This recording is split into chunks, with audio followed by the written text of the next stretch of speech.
Hello everyone, welcome to knowledge plus. इस video lecture में हम आज यानी कि 30 अप्रैल 2020 के करंट अफेयर को देखने जा रहे हैं, जो वेरियस सोर्सेज से लिया गया है। The Hindu, Indian express, PIB और भी कई दूसरे सोर्सेज से लिया गया है। तो आइए शुरू करते हैं आज का लेक्चर। फर्स्ट टॉपिक जो है यूएससीआईआरएफ के एनुअल रिपोर्ट के बारे में है। ये यूएससीआईआरएफ क्या है? तो यूनाइटेड नेशन का एक कमीशन है जो इंटरनेशनल रिलीजियस फ्रीडम पे फोकस करता है।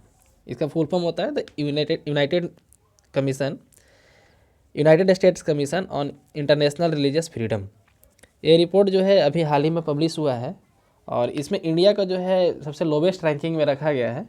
इंडिया को China, Pakistan, north Korea, Saudi Arabia वाले ग्रुप में रखा गया है और इस ग्रुप का नाम है कंट्रीज ऑफ पार्टिकुलर कंसर्न।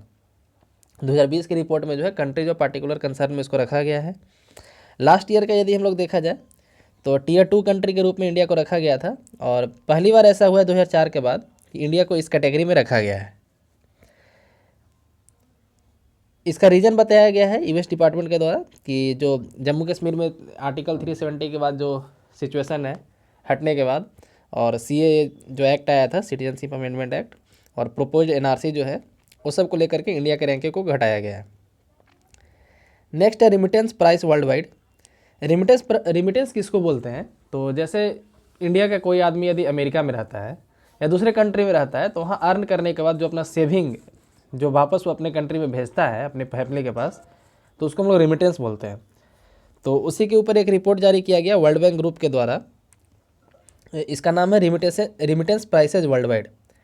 ये जो हम लोग को एक डाटा प्रोवाइड करता है कि किस कंट्री में कितना रिमिटेंस जाएगा। इस डाटा में ये बताया गया है कि इंडिया में रिमिटेंस जो है 23% तक कम होने वाला है, यानी कि पिछले साल के मुकाबले 23% कम रिमिटेंस इंडिया में आने वाला है। इसका रीज़न है कोविड-19 के कारण अभी सब जगह जो है लॉकडाउन है, जॉब की कमी है लोगों को, तो जॉब की कमी है तो उनको पैसा नहीं होगा तो भेजेंगे नहीं। तो इस तरीके से इंडिया में रिमिटेंस जो है 23% कम आने वाला है, ऐसा इस रिपोर्ट में बोला गया है।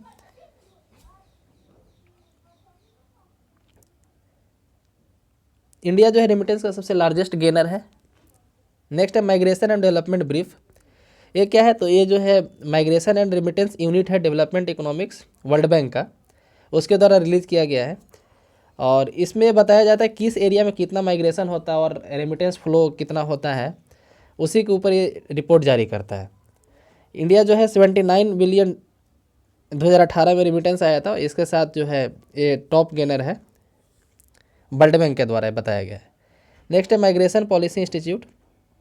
एक नॉन पार्टीशन थिंक टैंक है जिसको 2001 में इस्टेब्लिश किया गया था और इसका क्या काम है? तो ये माइग्रेशन पॉलिसी को लिबरल बनाने में जो है ये सपोर्ट प्रोवाइड करता है।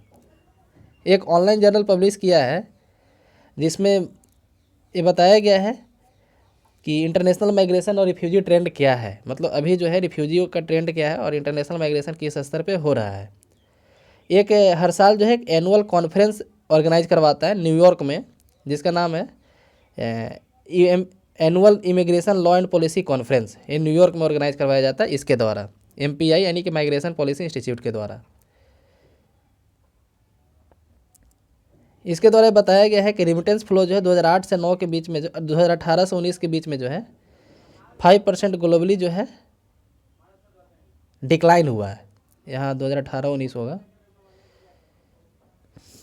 नेक्स्ट टॉपिक है global terrorism index. Global terrorism index जो है एक ऑस्ट्रेलिया का थिंक टैंक है इकोनॉमिक्स एंड पीस, जैसे हमारे यहाँ का नीति आयोग है, वहाँ का एक थिंक टैंक है institute for economic and peace, उसके द्वारा रिलीज़ किया गया है और ये प्राइमरली बेस होता है ग्लोबल टेररिज्म डाटाबेस पे। और इसको कलेक्ट कौन करता है? तो वहीं का एक नेशनल कंसोर्टियम है, एक इंस्टीट्यूट है जिसका नाम है national consortium for the study of terrorism and response to terrorism, start.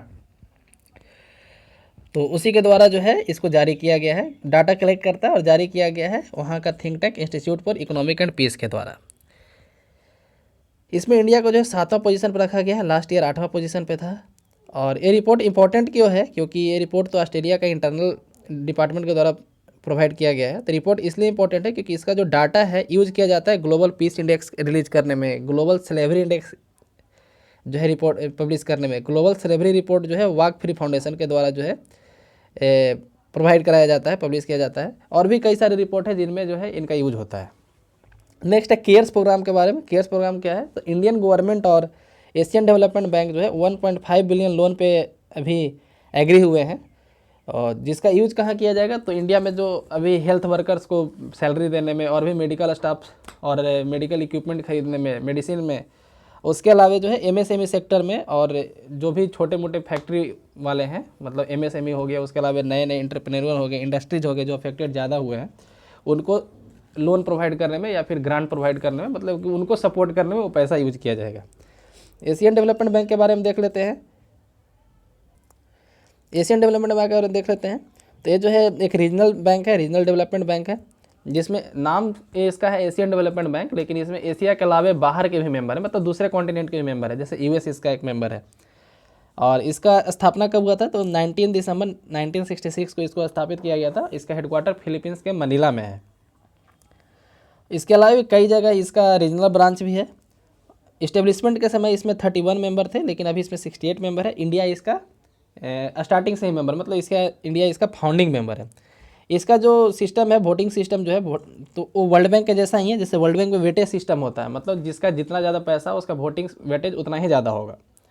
मान लीजिए कि किसी कंट्री का जो है वर्ल्ड बैंक में 20% पैसा है इन्वेस्टमेंट, तो उसका जो वोटिंग वेटेज होगा वो भी 20% होगा। तो वही सिस्टम यहाँ भी लागू किया जाता है एडीबी में भी। वही यहाँ पे लिखा गया, the ADB was modelled closely on the World Bank and a similar weightage voting system where votes are distributed in proportion with members capital subscription. और इसका जो है मेन पर्पस क्या है, तो एशिया और पैसिफिक वाले एरिया में जो है पॉवर्टी को हटाना, डेवलपमेंट करना, सस्टेनेबल डेवलपमेंट करना। इंडिया जो है इसका सेकंड हाईएस्ट बोरोवर है, मतलब पैसा लेने में इंडिया जो है सेकंड हाईएस्ट है एडीबी से, और सबसे हाईएस्ट जो है चाइना है, मतलब चाइना सबसे बड़ा बोरोवर है और इंडिया जो है सेकंड हाईएस्ट बोरोवर है। नेक्स्ट है नैनो माइक्रोबियल डिसइंफेक्टेंट के बारे में। नैनो माइक्रोबियल, यहाँ नैनो लिखा हुआ है।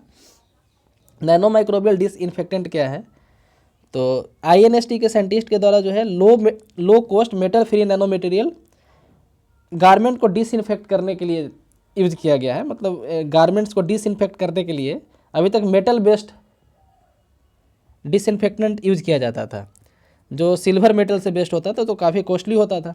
तब मेटल फ्री डिसइंफेक्टेंट खोजा गया है साइंटिस्ट के द्वारा, जिसको नैनो माइक्रोबियल डिसइंफेक्टेंट बोलते हैं। नैनो क्या होता है, 10⁻⁹ के रेंज के जो पार्टिकल होते हैं उसको नैनो पार्टिकल बोलते हैं। नेक्स्ट क्वांटम डॉट के बारे में है। तो क्वांटम डॉट जो है मैनमेड नैनो क्रिस्टल होते हैं जो इलेक्ट्रॉन को ट्रांसपोर्ट करते हैं। जब यूवी लाइट में इनको हीट किया जाता है तो ये सेमीकंडक्टर नैनो पार्टिकल जो है डिफरेंट लाइट इमिट करते हैं, मतलब डिफरेंट कलर का लाइट को इमिट करते हैं। एक टर्म यहाँ पे है क्यूबिट। क्यूबिट क्या होता है कि दो क्वांटम डॉट के बीच में जो इलेक्ट्रॉन का शेयर होता है उसको हम लोग क्यूबिट बोलते हैं। तो इसी के साथ हमारा लेक्चर समाप्त हुआ। धन्यवाद।